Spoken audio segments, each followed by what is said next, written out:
اقرأ ورتل باقتدار آناء ليلك والنهار.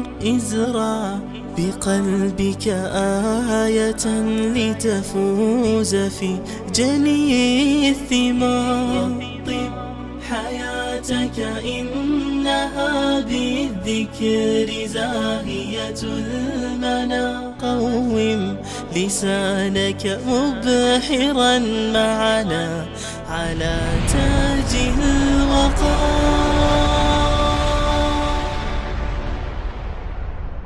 اقرأ ورتل باقتدار آناء. بسم الله الرحمن الرحیم. الحمد لله و الصلاة و السلام علی رسول الله صلی الله علیه و سلم و علی آله و صحبه اجمعین. عزیزان گرانقدر، السلام علیکم و رحمت الله و برکاته. موضوع امروز برنامه ما حشر و میدان حشر است. الله سبحانه و تعالی در قرآن عظیم الشان در سوره کهف آیت 47 می فرمایند که و حشرناهم و حشر میکنیم تمامی مخلوقات را، فلم نغادر منهم احدا، هیچ یک از اونها را ترک نمیکنیم. ام المؤمنین عایشه صدیقه رضی الله عنها میگه که یحشر الناس، میگه سمعت رسول الله صلی الله علیه و سلم، میگه من از رسول الله صلی الله علیه و سلم شنیدم که یحشر الناس یوم القیامت، مردم حشر میشن در روز قیامت، حفاتا عراتا غرلا. حفات پا برهنه، عرات جسم برهنه، و غرلا و ناختنه شده به مشکلی که طفل نو تولد میشه، به مشکل اینا حشر میشن. قلت یا رسول الله، ام المؤمنین مادر ما شما و مادر مؤمنان عایشه صدیقه رضی الله عنها میگه که من گفتم که ای رسول الله صلی الله علیه و سلم، الرجال و النساء جمیعا ینظر بعضهم الی بعض، میگه من گفتم که مردها و خانمها همهشان و یکی به طرف دیگر نظر میکنن. قال، میگه رسول الله صلی الله علیه و سلم گفت که یا عایشه، الامر اشد من ان یهمهم ذلک، وضعیت بسیار شدیدتر و سختتر است که این چیزها بر از اونا مهم باشه که یکی به طرف دیگر نظر کنن. وضعیت بسیار خطرناک می باشه. در روز محشر چی گپ ها میشه و چی حادثات می باشه و انسان ها در چی حالات قرار می داشته باشه، دانستن هر کدام از این برای یک انسان مسلمان از نگاه عقیدتی بسیار مهم است، تا انسان همه قسم که برای زندگی دنیای خود آمادگی داره به زندگی روز قیامت و در محشر هم آمادگی داشته باشه. عن المقداد رضی الله عنه، مقداد رضی الله عنه میگه که سمعت رسول الله صلی الله علیه و سلم، میگه من شنیدم از رسول الله صلی الله علیه و سلم که یقول، میگفتن تدنی الشمس یوم القیامت من الخلق، آفتاب نزدیک میشه به مخلوقات، حتی تکون منهم که مقدار میل، میگه تا ای که به اندازه 1 میل میشه. قال سلیم ابن عامر الراوی، سلیم ابن عامر الراوی میگه که از مقداد، فوالله ما ادری ما یعنی بالمیل، قسم به الله است که من نمیفهم که منظور از میل چقدر بود. اما مسافت الارض، آیا به مسافه زمین هست؟ ام المیل الذی تکتحل به العین، دو قسم میل است. یکی میل است که زمین ها را 1 میل، 2 میل، 3 میل میگن، آیا به می اندازه آفتاب نزدیک میشه؟ و یا میل دیگه که میلچوب ما شما میگیم که توسط چشم خدا سرما میکنه، او را هم میل میگن. میگم من نمیفهم که آیا میل که زمین است و یا این میلچوبه که در چشم است با کدام اندازه هست، یعنی به این اندازه آفتاب به انسان ها نزدیک می باشه. فیکون الناس علی قدر اعمالهم، انسان ها به اندازه اعمالشان در چی می باشن؟ فی العرق، در عرق غرق می باشن. فمنهم من یکون الی کعبیه، بعضی کسا هستن که تا بجلک های پا، شتالنگ ها و بجلک ها در عرق غرق می باشند. و منهم من یکون الی رکبتیه، و بعضی ها در عرق غرق می باشند تا به زانوهایشان. و منهم من یکون الی حقویه، بعضی ها تا شکمهایشان. و منهم من یلجمه العرق، و بعضی ها عرق اونا را چی میکنه؟ لگام انداخته می باشه، الجامن. و اشار رسول الله صلی الله علیه و بیده الی فیه، و رسول الله صلی الله علیه و به دستشان اشاره کردن به زبانشان.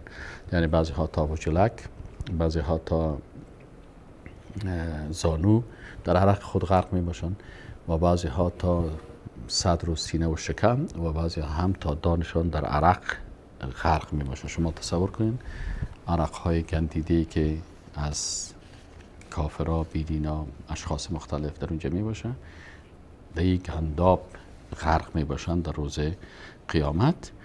ای هر کسی به اندازه عمل خود، پس عمل خود انسان است که وضعیتش در روز قیامت تعیین میکنه. در حدیث شریف دیگه هست که خوشخبری هست به بسیاری از اشخاصی که در روز قیامت می باشند که از این سختی ها نجات پیدا میکنن. رسول اکرم صلی الله علیه و سلم می فرمایند که سبعة یظلهم الله تعالی فی ظله یوم لا ظل الا ظله. 7 طایفه مردم هستند که اینا در روز قیامت در زیر سایه یظلهم الله فی ظله، تحت سایه رحمت خود الله اونا را قرار میده که در او روز سایه نمی باشه بغیر سایه او. این 7 طایفه کدام مردم ها هستند که از این عذاب ها، از آفتابی که به اندازه 1 میل به سر نزدیک است، و وقتی که آفتاب بسیار نزدیک شود انسان عرق میکنه، و عرق به اندازه میشه که بعضی ها آنقدر آفتاب به سرش نزدیک می باشه که عرقای خودش تا به بجلک پاش میرسه، و گاهی عرقش به زانوش میرسه، گاهی عرقش به سینهش میرسه، و بعضی ها هستن که عرقشان تا به دهانشان میرسه، غرق می باشن از است گرمی و وضعیت خراب، سختی. اما 7 طایفه مردم هستن که در کرسی های آرام نشسته اند به زیر سایه رحمت الهی سبحانه و تعالی. از این 7 طایفه کدامش است و ما کدام یکی از اینا هستیم؟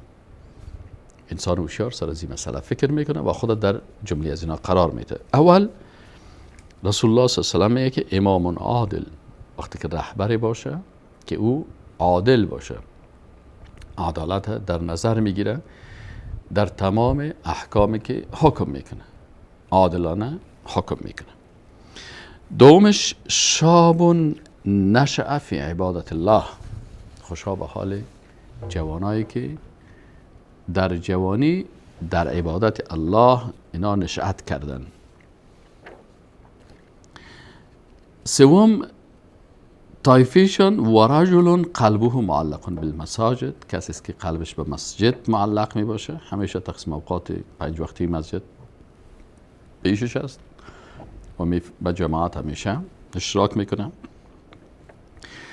و رجلان تحابا فی الله، و 2 شخصی هستند که یکی دیگه خود به خاطر الله دوست دارن. اجتمع علیه و تفرق علیه، به خاطر رضایت الله با هم یک جای میشن و به خاطر رضایت الله از هم جدا میشن. و رجل، و شخص دیگه است که دعته امرأة ذات منصب و جمال، که یک خانمی که صاحب منصب و جمال است دعوت میکنه به طرف زنا. فقال اینی اخاف الله، میگه من از الله میترسم.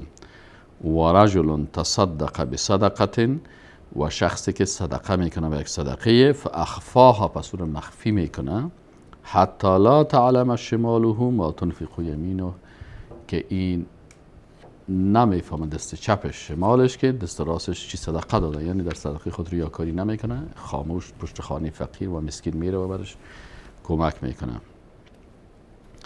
و هفتمی کسی است که رجل ذکر الله خالیا ففاضت عیناه، که در حالتی که تنها هست الله را به یاد میاره، هیچ کس همراهش نیست، تنها هست و قطرات اشک از چشمایش جاری میشه. در روز محشر شفاعت هم هست، یکی شفاعت صغرا هست و یکی هم شفاعت کبرا هست.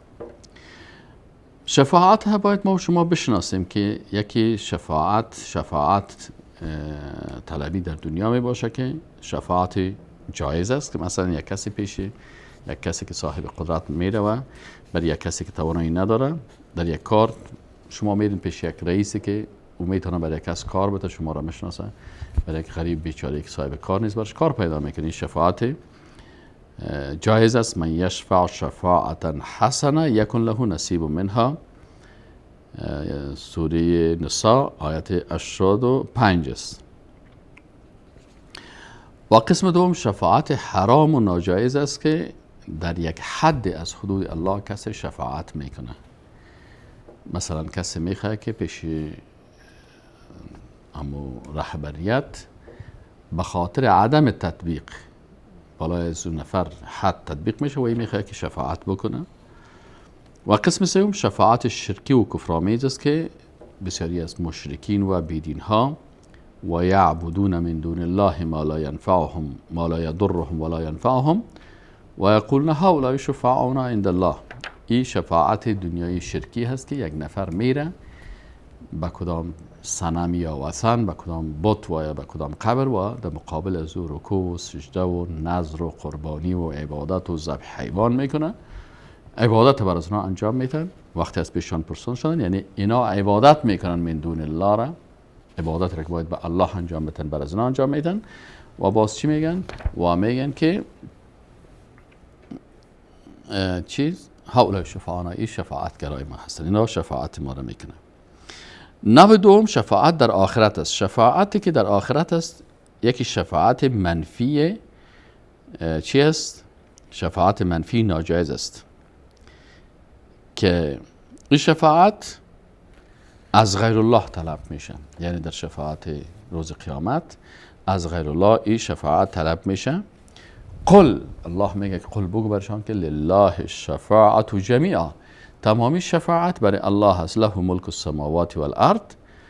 و قسم دوم که شفاعت برای کسی که مستحق نباشه، مثلا کسی شفاعت کافر یا شفاعت مشرک یا منافق یا مرتد بکنه، این دو شفاعت در آخرت نمیشه، یعنی از غیر الله را میخواد که شفاعت بخواه، چون شفاعت مخصوص الله هست، برای هر کسی که اجازه داد باز او شفاعت کرده میتونه، حق الله هست، اما مخلوق نمیتونه. حتی پیغمبرها بدون اجازه الله شفاعت کرده نمیتونن. من ذا الذی یشفع عنده الا باذنه، هیچ کس نمیتونه پیش الله شفاعت بکنه مگر به اجازه الله.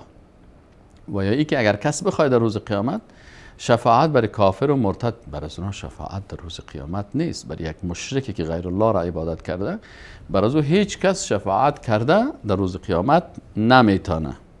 فما تنفعهم شفاعت الشافین، الله صراحتا میگه که برای اونها، برای مشرک، برای منافق، برای کافر، برای مرتد، برای بیدین، او انسانی که ملحد است و کافر است و مشرک است، در شرکیات مبتلا هست، باز او را پیغمبرها هم شفاعت کرده نمیتونن. شکل سوم شفاعت طلبیدن از کسی که حق شفاعت نداشته باشه. یومئذ لا تنفع الشفاعت الا من اذن له الرحمن و رضی له قولا. یعنی وقتی که اینا شفاعت میخوایم فلانی بت بر ما شفاعت بکنه یا فلانی شخص بر ما شفاعت بکنه، اینجا میگه فایده نمیکنه شفاعت الا من اذن له الرحمن، مگر کسی که بر از او الله اجازه داده باشه که بر شفاعت بکنین. پس هر کسی را که ما شما فکر میکنیم شفاعت کرده میتونه، هر کس نمیتونه مگر کسی را که الله بر از چی و رضی له قولا، و الله راضی باشه که او سخن بگویه و شفاعت بکنه. قسم دوم شفاعت مثبت و جایز است. شفاعت مثبت و جایز دو شرط داره. شرط اولش است که از الله طلب گردد. ما و شما میگیم که یا الله برای ما شفاعت رسول الله صلی الله علیه و سلم نصیب کن. پس منتظر از این هستیم میگیم که الله برای ما شفاعت پیغمبرش نصیب بکنه. برای اولادهای خود وقتی که فوت میکنن در صغر دعا میکنیم اللهم اجعله لنا فرطا و اجعله لنا اجرا و ذخرا و اجعله لنا شافعا و مشفعا. پس اولاد یا شهدا یا مثلا علما یا کسایی که هستن، نبیین، صدیقین، شهدا و صالحین، دیگه شرط اولش است که از الله طلب شود که پروردگار شفاعت مرا مستحق شفاعت بگردان. و شرط دوم برای کسی باشد که برای شفاعت قبول میگردد، یعنی انسان شفاعت از الله بخواهد. و دوم شفاعت برای کسی میشه که اونا مستحق شفاعت باشه. آیا ما مستحق شفاعت هستیم؟ یک نفر در شرک مبتلا هست، میره پیش قبر سجده میکنه و میگه باز این شفاعت مرا میکنه.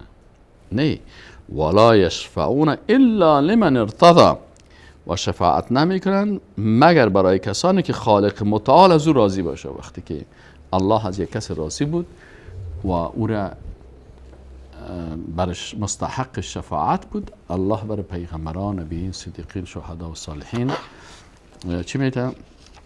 اجازه میده که برای اونا شفاعت بکنه. پس ما باید خود کار بکنیم که مستحق شفاعت باشیم. و مستحق شفاعت در روز قیامت موحدین هستن، یعنی کسی که با عقیده توحید از دنیا رفتن، در ذات شرک ناوردن، در صفات شرک ناوردن، در افعال شرک ناوردن، در عبادت الله شرک ناوردن، کسی را شریک نکردن، و در اطاعت از شریعت الله شرک ناوردن. موحد است، یک تا پرست از این 5 بخش، این کسی را با الله شریک نکرده. پس این مستحق شفاعت میشه در روز قیامت. این حال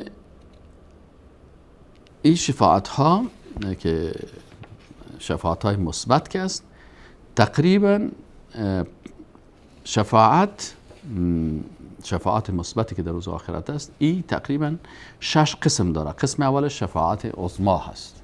شفاعت عظما هست که مقام محمود میگن، که برای مردمی که در روز قیامت استاده هستن و توقف مردم در روز قیامت بسیار زیاد میشه. مردم میرن پیش رسول الله صلی الله علیه و سلم، پیش پیغمبر ها میرن، پیش آدم علیه السلام، پیش نوح علیه السلام، پیش از اینا، و بالاخره پیش رسول الله صلی الله علیه و سلم میان و رسول الله صلی الله علیه و سلم شفاعت عظما را میکنه در میدان حشر. حدیث طویل در این باره آمده است. قسم دوم شفاعت مثبت، شفاعت برای اهل جنت است. این شفاعت رسول الله صلی الله علیه و سلم به عموم مؤمنان است که از خالق متعال میخواه که اونا به جنت داخل شوند. یعنی شفاعت عظمای اولی که حساب و میزان شروع شود برشان. شفاعت دوم که مؤمنین به جنت داخل شوند. شفاعت سوم برای بعضی از جنتی ها که درجاتشان بلند شود. رسول الله صلی الله علیه و سلم شفاعت میکنه، یا مثلا چیم که درجه از اینا بلند شود. قسم چهارم شفاعت است که برای کاکایش که او را حداقل عذابش را تخفیف کنه، یعنی از دوزخ خارج نمیشه، او را خارج کرده نمیتونه شفاعت رسول الله صلی الله علیه و سلم، اما عذابش تخفیف میشه. قسم پنجم شفاعت برای مستحقان دوزخ از اهل توحید است. یعنی یک تعداد مردم هستن اهل توحید هستن، گناه کردن، اشتباه کردن، یا مستحق چند روز میشن که چند وقت یا چند ثانیه یا چند دقیقه در دوزخ برن. الله سبحانه و تعالی ذات رحمان رحیم است. امی بنده مؤمن یکتا پرست خدا نمیخواد به دوزخ ببره و برای پیغمبر و برای نبیین، صدیقین، شهدا و صالحین یک رتبه هم میته. پس اجازه میته برای اونها که برای زمین بنده موحده که به اساس گناهایی کرده مستحق چند وقت در دوزخ است برای شفاعت بکنین. پس رسول الله صلی الله علیه و و یا مثلا هر کسی که برش اجازه داده میشه باز شفاعت میکنن که پروردگار امی مدت کم به دوزخ برده نشه. و قسم ششم شفاعت است که بر اهل توحید است که اینا به دوزخ نرن، از دوزخ خارج شون و چی شون؟ یک تعداد اهل توحید هستن که در دوزخ رفتن، ولی آل شفاعت میشه که الله اونا را از امی عذاب دوزخ نجات بده. این دو قسم اخیر شفاعت که است، ای باز مخصوص رسول الله صلی الله علیه و سلم نیست، ای باز ای برای نبیین، صدیقین، شهدا، صالحین و دیگرها هم هست که یکی که مؤمن موحد هیچ به دوزخ نره، کم مدت داره که باید بره، شفاعت میشه که همین نره. و یک تعداد دیگه که در دوزخ رفتن لکن پس از دوزخ مدتشان هنوز دوامدار است که هم خارج شوند، چون بالاخره انسان مؤمن موحد بالاخره به جنت میره لکن عذاب خدا در دوزخ میبینن، لکن به اساس شفاعت میشه که همین تخفیف شوه و زودتر به جنت بره. دوستان عزیز، ان شاء الله تعالی آنچه در محشر دیگه چی گپ ها میگذره ایده باز در برنامه بعدی خدمت شما دوستا تقدیم میکنیم و السلام علیکم و رحمت الله و برکاته. اقرأ ورتل باقتدار آناء ليلك والنهار ازرع بقلبك آية لتفوز في جني الثمار. طب حياتك إنها بالذكر زاهية المنى. قوم لسانك مبحرا معنا على تاج الوقار.